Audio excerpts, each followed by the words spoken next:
In January 1968, the Viet Cong launched a surprise attack on South Vietnam and the US Army. It became known as the Tet Offensive. It was supposed to trigger an insurrection in the South, but that never materialized. What did happen was a meltdown in American public opinion.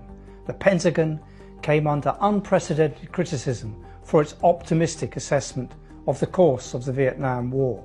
A credibility gap opened up between the then US President Lyndon B. Johnson and Americans. LBJ himself lost faith in the way his top general was fighting in Vietnam and replaced him. In 1968, Columbia University in New York became the epicenter of the anti-war protest, spurred on by the university's ties to the defense industry. Students occupied 5 buildings and took its dean, Henry Coleman, hostage for 36 hours. The police were called in. There were hundreds of student arrests, injuries, a strike, and then the resignation of Columbia's president, Grayson Kirk. Anti-war protests reached a climax outside the Democratic National Convention in Chicago and were later seen as one of the reasons for the election of the Republican Richard Nixon as president.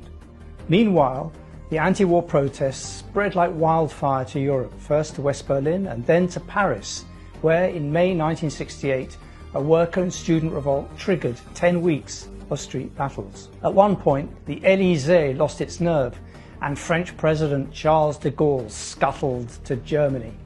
The next day, 500,000 workers marched through Paris chanting "Adieu de Gaulle." Does all this sound familiar? There is a major student revolt going on in US campuses right now over Joe Biden's backing of Israel's war in Gaza. Once again, Columbia University is its epicenter.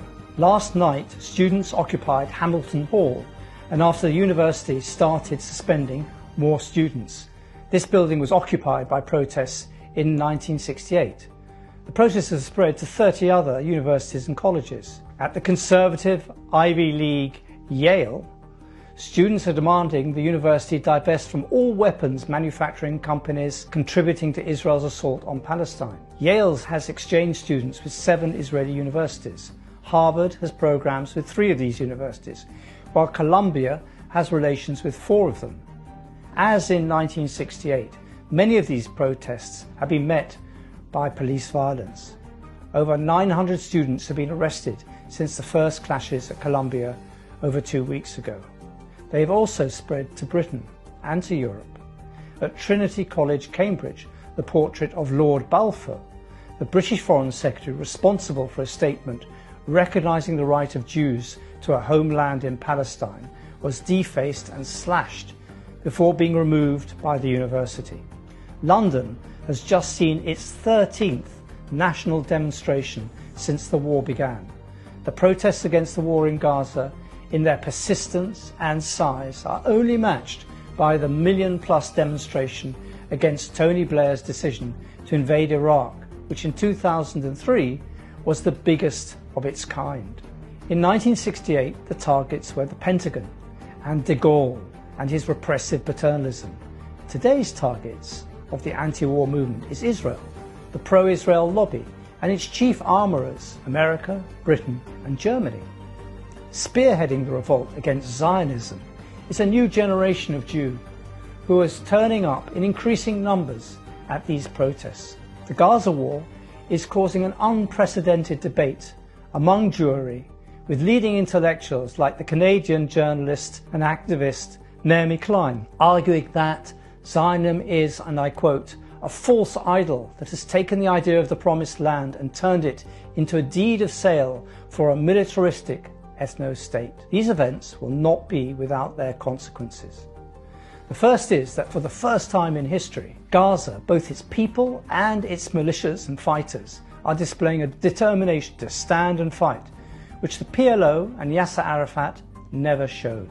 Palestinians now have a leadership which will not give up its major demand and which commands their respect. The second consequence is that a new generation is coming of age in America, the only country that can stop this conflict by withdrawing its military, political and economic support for Israel.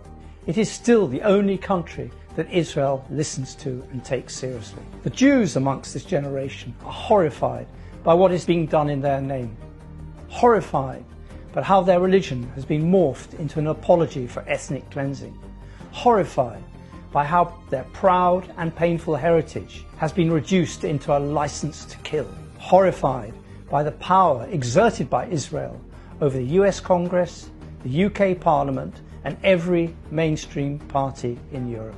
Jews are challenging the claim that Zionism owns their narrative. For their pains, they are accused by their own community of being traitors. They're called kapos. This is the word the Jews assigned to the Nazi SS to supervise forced labour were given. They're called self-hating or simply animals. But for me, they are the biggest single source of hope in this bleak landscape.